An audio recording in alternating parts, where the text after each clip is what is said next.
Om Swastiastu. Assalamualaikum warahmatullahi wabarakatuh. Salam sejahtera untuk kita semua. Namo Buddhaya. Perkenalkan, saya Dewa Ayu Kadek Pramita, salah satu dosen di Institut Bisnis dan Teknologi Indonesia.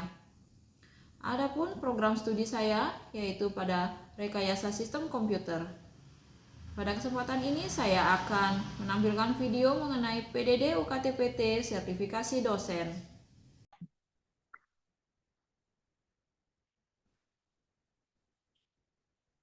Terima kasih Bapak Ibu.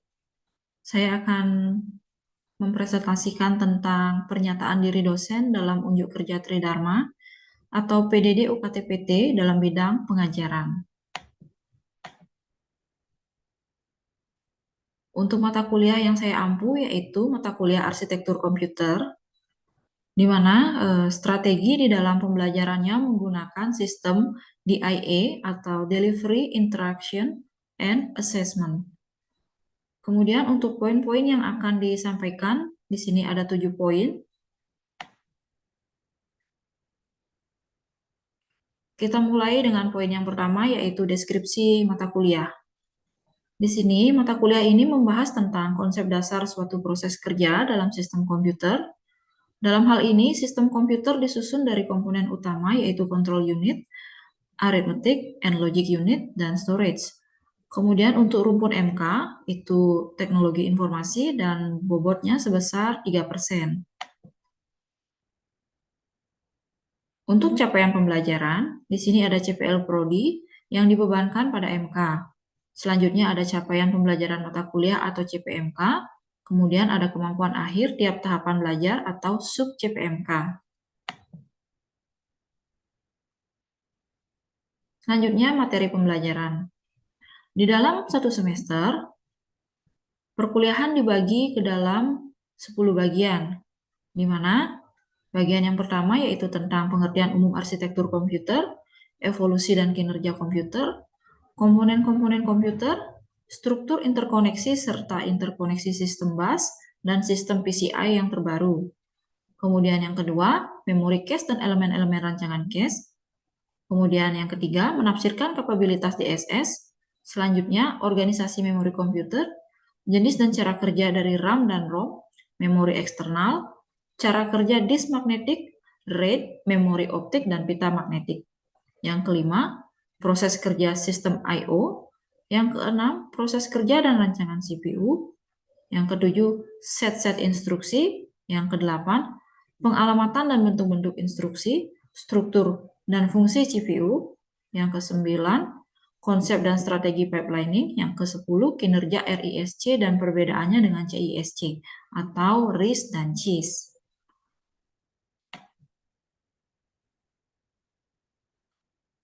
Kemudian untuk buku referensi di sini menggunakan William Stalling tahun 2000 yang berjudul Computer Organization and Architecture. Kemudian yang kedua, Morris Mano tahun 1982 yang berjudul Computer System Architecture. Kemudian untuk referensi pendukung menggunakan jurnal dan artikel ilmiah online terkini. Selanjutnya, untuk metode pembelajaran menggunakan metode sinkron dan asinkron. Untuk metode sinkron, mengkombinasikan antara tatap muka langsung dan tatap muka secara virtual melalui online Zoom. Kemudian untuk metode asinkron, menggunakan learning management system, yaitu menyampaikan materi pembelajaran, video pembelajaran, kemudian melakukan diskusi, mengirimkan tugas, kuis, UTS, dan UAS. Kemudian untuk LMS dari Instaki dapat diakses pada URL elsa.instaki.ac.id. Selanjutnya untuk penilaian, di sini saya membagi menjadi 5 bagian. Yang pertama keaktifan dan absensi sebesar 10%, kuis sebesar 15%, tugas, UTS, dan UAS masing-masing sebesar 25%. Demikian dari saya. Selanjutnya adalah video pengajaran. Semuanya, sekali lagi. Pagi, Bu. Selamat pagi, Bu. Pagi. Ya, baik. Ya, terima kasih semuanya atas waktunya. Ibu akan memulai materi kita ya adik-adik ya, karena ini waktunya Ibu singkat saja seperti itu. Nah, jadi pada kesempatan ini Ibu akan membahas materi tentang RISC ya adik-adik ya, RISC dan CISC ya, seperti itu. Nah, di mana ini merupakan suatu arsitektur di dalam mikroprosesor seperti itu ya. Ibu akan share screen terlebih dahulu. Nah, baik, kita mulai perkuliahan kita pada topik RISC dan CISC seperti itu. Nah, apakah itu RISC ya adik-adik ya? Nah, jadi RISC ini merupakan singkatan dari Reduced Instruction Set Computer ya. Nah, ini merupakan bagian dari arsitektur mikroprosesor ya. Sebelum-sebelumnya kita sudah mempelajari tentang arsitektur komputer, sekarang kita mempelajari arsitektur mikroprosesor. Sebentar. Ya, baik, Ibu lanjutkan kembali. Nah, jadi ini RISC ini merupakan bagian dari arsitektur mikroprosesor ya adik-adik ya. Bentuknya kecil, nah di mana fungsinya adalah untuk melakukan pengesetan atau mengeset instruksi di dalam komunikasi antara arsitektur yang lainnya. Nah, kemudian sejarah dari RISC ini itu dimulai dari tahun 70 ya, akhir tahun 70, awal 80-an ya, yang dipelopori oleh perusahaan IBM seperti itu ya.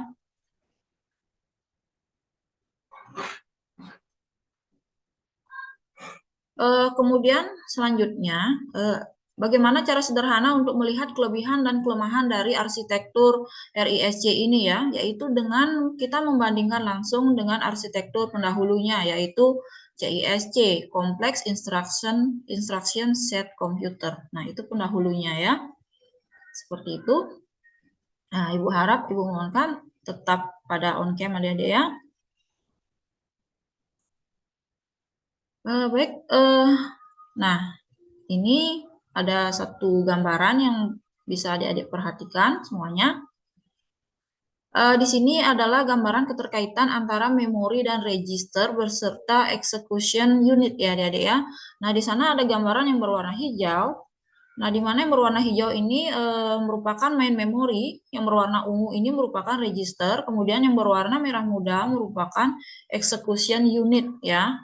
Kemudian gambaran memorinya ini hanya dalam representasi sederhananya saja, yaitu dalam bentuk baris dan kolom ya. Barisnya ada 6, kolomnya ada 4 seperti itu. Kemudian untuk registernya ada register A, B, C, D, E, F ya. Kemudian ada execution unitnya berupa operator aritmatika ya, perkalian, pembagian, penjumlahan ataupun pengurangan seperti itu. Nah, kemudian seperti itu. Seperti itu penjelasan dari gambar ya. Nah, namun di sini dikatakan unit eksekusinya ini hanya beroperasi untuk data-data yang sudah disimpan ke dalam salah satu dari 6 register yang tertera. Jadi register yang tertera di sini kan ada A sampai F ya. Jadi eksekusinya ini hanya bisa dioperasikan apabila sudah disimpan ke dalam register seperti itu. Nah, contoh soal ya, misalkan ini ada kondisi seperti ini. Misalkan kita akan melakukan perkalian atau produk 2 angka ya. Perkalian kita bisa menyebutnya dengan produk dari 2 angka. Di mana satu angka disimpan lokasinya pada 2:3. Maksudnya pada baris kedua, kolom ketiga di memori. Sedangkan lokasi lainnya itu tersimpan pada baris kelima, kolom kedua. Nah, kemudian nanti hasil perkalian tersebut itu akan dikembalikan lagi ke lokasi pada memori baris kedua, kolom ketiga. Nah, seperti itu yang akan kita lakukan.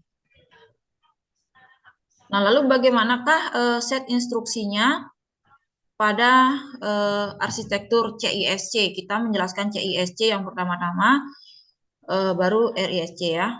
CISC ini melakukan suatu perintah cukup dengan beberapa baris bahasa mesin sesedikit mungkin. Jadi itu kelebihan dari CISC ya. Perintahnya itu hanya minimal ya, nggak banyak-banyak, nggak panjang-panjang. Nah, hal ini bisa tercapai dengan cara membuat perangkat keras prosesor ini mampu memahami dan menjalankan beberapa rangkaian operasi.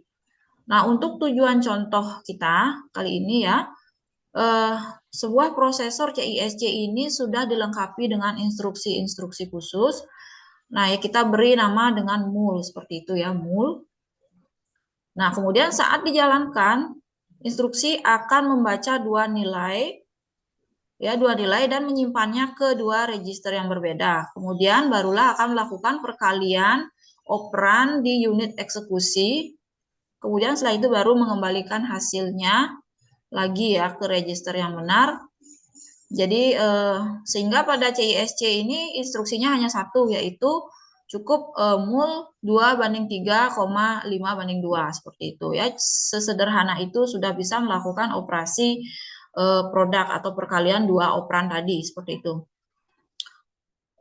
Mul dalam hal ini lebih dikenal sebagai complex instruction ya adik-adik ya, atau instruksi yang kompleks, bekerja secara langsung melalui memori komputer dan tidak memerlukan instruksi lain seperti fungsi baca maupun menyimpan. Nah, jadi instruksinya ini singkat, tapi kita menyebutnya sebagai complex instruction ya, karena dengan satu instruksi saja sudah bisa melakukan operasi perkalian seperti itu ya. Nah, jadi kelebihan dari compiler ini yaitu hanya menerjemahkan instruksi-instruksi bahasa tingkat tinggi ke dalam bahasa mesin. Ya, karena panjang instruksinya ini relatif pendek ya, hanya sedikit RAM yang digunakan untuk menyimpan instruksi tersebut. Jadi itu kelebihannya ya. Jadi compilernya ini bisa menerjemahkan instruksi yang bahasa mesin yang singkat seperti itu dan juga memerlukan RAM yang sedikit untuk menyimpan instruksi. Itu kelebihan dari CISC. Nah, selanjutnya kita masuk ke penjelasan prosesor RISC adik-adik ya. Nah, pada RISC ini menggunakan instruksi-instruksi sederhana yang bisa dieksekusi ke dalam satu siklus. Kalau tadi pada CISC itu instruksinya kompleks, pada RISC instruksinya sederhana, bisa dieksekusi dalam satu siklus saja, seperti itu. Nah, kemudian sehingga instruksi mul tadi, sebagaimana dijelaskan pada tadi CISC ya, apabila pada RISC, instruksi mul tadi akan dibagi ke dalam 3 instruksi ya. Jadi lebih panjang instruksinya pada RISC seperti itu. Nah, pembagiannya ada 3. Yang pertama itu ada load, yang kedua ada prod, yang ketiga ada store seperti itu ya. Nah, load ya. Load ini fungsinya adalah untuk memindahkan instruksi untuk memindahkan data dari memori ke dalam register. Kemudian untuk prod sendiri untuk melakukan operasi produk atau perkalian dari dua operan yang berbeda di dalam register. Seperti itu ya. Nah, kemudian di dalam register ya, bukan di dalam memori. Nah, kemudian yang ketiga, instruksi store ini digunakan untuk memindahkan data dari register kembali ke memori. Nah, jadi seperti itu ya. Jadi perintah mul tadi itu dibagi menjadi 3 apabila di prosesor RISC ya. Nah, sehingga berikut adalah instruksi yang harus dieksekusi agar bisa dijalankan pada prosesor RISC. Nah, di sini bisa dilihat ya, load A, 2:3, load B 5:2, prod A, B, store 2:3, A ya. Jadi fungsinya artinya load A 2:3, jadi pertama-tama itu data dipindahkan dulu ya pada memori posisi baris 2 kolom 3, kemudian posisi B baris 5 kolom 2, seperti itu, barulah nanti di register dilakukan perkalian dengan perintah prod A, B ini ya, atau produk ya.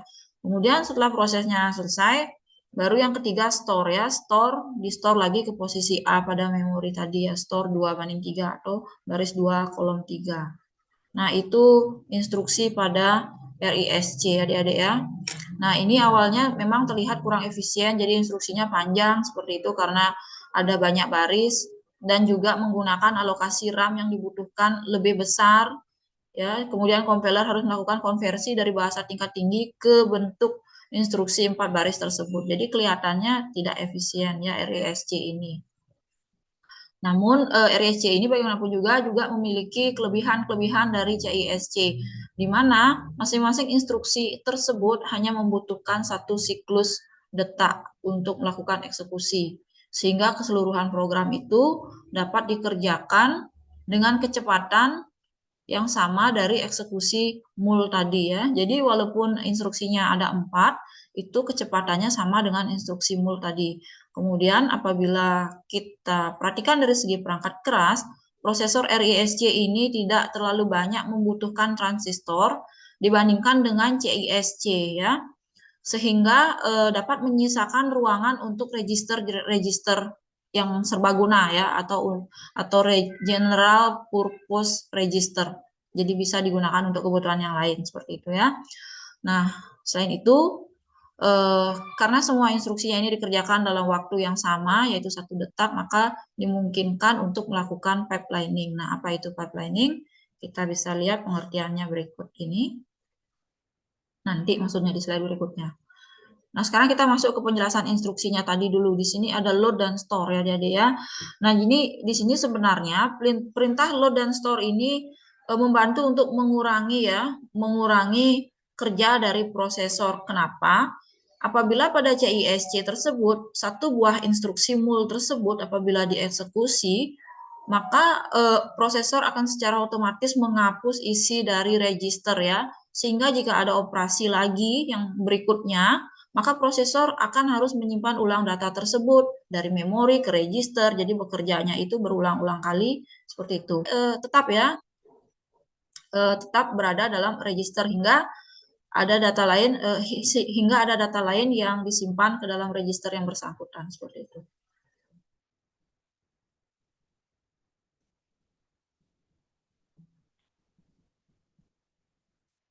Nah, jadi itu penjelasan dari RISC dan CISC ya, dari segi bagaimana melakukan kerja operasi-operasi di dalam sistem prosesor ya. Secara penjabarannya seperti itu. Nah, sekarang Ibu buat rangkuman dari apa yang sudah dijelaskan tadi, perbedaan antara CISC dan RISC. Nah, yang pertama, dari segi perangkat keras. Pada CISC ini penekanannya pada perangkat keras, pada RISC ini, sedangkan pada RISC itu penekanannya pada perangkat lunak. Kemudian pada CISC ini termasuk instruksi kompleks atau multi clock, sedangkan pada RISC ini single clock, hanya sejumlah kecil instruksi. Kemudian cara kerjanya dari memori ke memori pada CISC ya, di mana load dan store ini saling bekerja sama. Jadi dalam satu perintah mul aja load dan store ini sudah jadi satu di sana. Sedangkan kalau pada RISC, load dan store-nya ini adalah instruksi yang terpisah. Nah, kemudian selanjutnya ukuran kodenya pada CISC ini memang kecil ya, singkat. Namun kecepatannya rendah.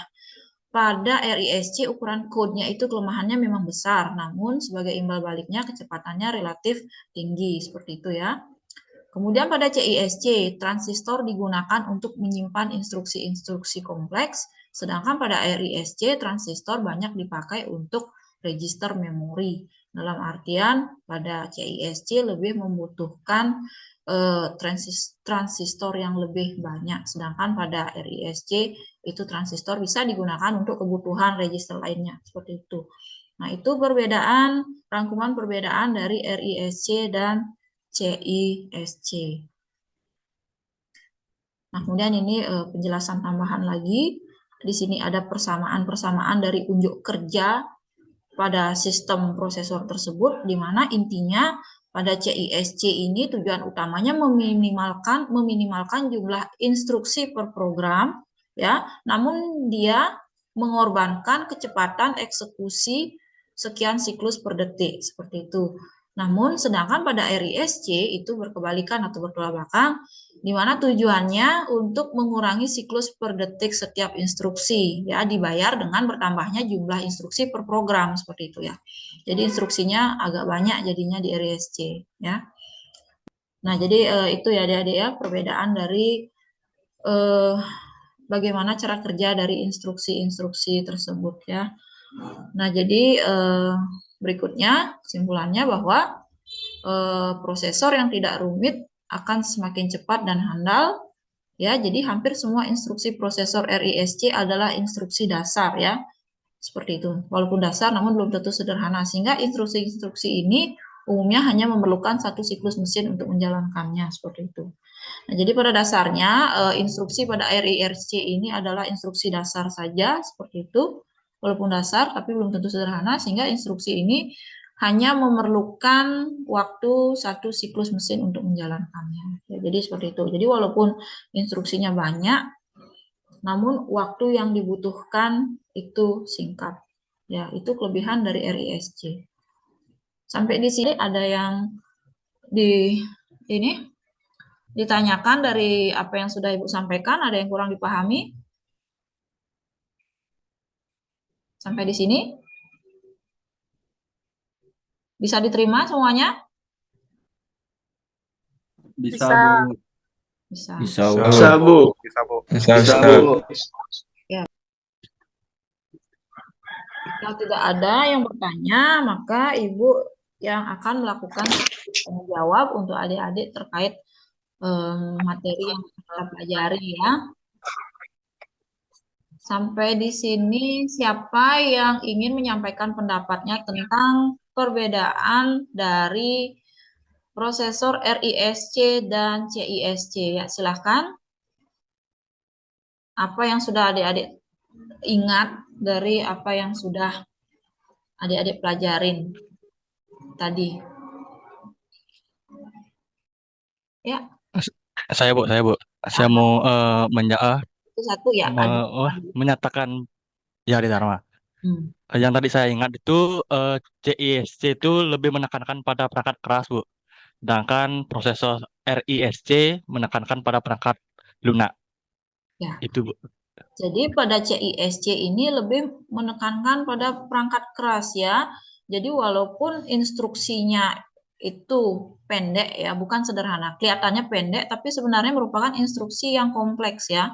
Instruksi yang kompleks. Nah, di mana kekompleksannya tersebut itu dibarengi dengan diterjemahkan oleh perangkat keras yang kompleks yang menggunakan ribuan transistor gitu ya, logic gate transistor. Sedangkan pada RISC itu ditekankan pada perangkat lunaknya, instruksinya panjang ya, namun itu kumpulan dari instruksi-instruksi yang sederhana. Ya, Tria, Iya, silakan. Bu. Ya, Tria. Saya yang CISC ukurannya kode kecil, kecepatannya rendah, terus di RISC ukuran kode besar, kecepatan relatif tinggi. Nah, jadi seperti itu ya. Keunggulan dari CISC ya. Jadi ukuran kodenya itu kecil tapi kecepatannya rendah. Kalau RISC ukuran kodenya itu besar tapi kecepatannya tinggi. Ada lagi yang lain mau jawab? Mungkin siapa? Ya, Cynthia, silakan. Kalau untuk CISC itu instruksinya kompleks multi-clock. Kalau untuk RISC itu single clock hanya sejumlah kecil instruksi. Ya, jadi kalau pada CISC itu instruksinya kompleks namun dia menggunakan multi clock seperti itu ya. Kalau pada CISC instruksinya sederhana, ada beberapa instruksi namun dia single clock. Jadi kecepatannya bisa lebih tinggi.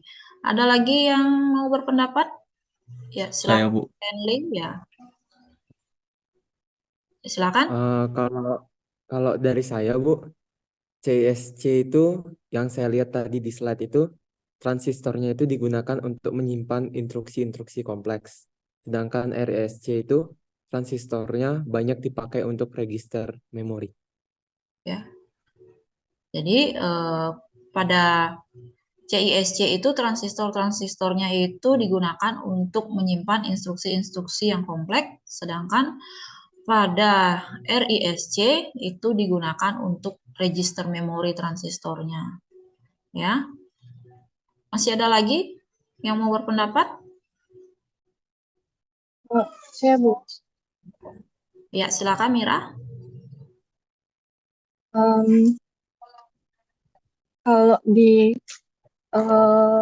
CISC itu memori ke memori, load dan store, saling bekerja sama. kalau di RISC itu register ke register load dan store adalah instruksi yang terpisah.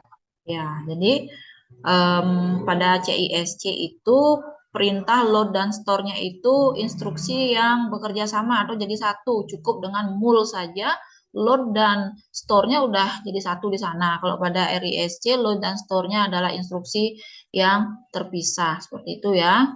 Nah, sehingga pada RISC itu tidak perlu melakukan berulang-ulang kali perintah apabila terjadi operasi pada operan ya. Nah, itu ya adik-adik ya. Ibu berikan waktunya lagi ya 1 menit 2 menit mungkin bagi yang mau menjawab sebelum Ibu akhiri perkuliahan kita hari ini. Baik, jika tidak ada lagi ya terima kasih semua untuk waktunya.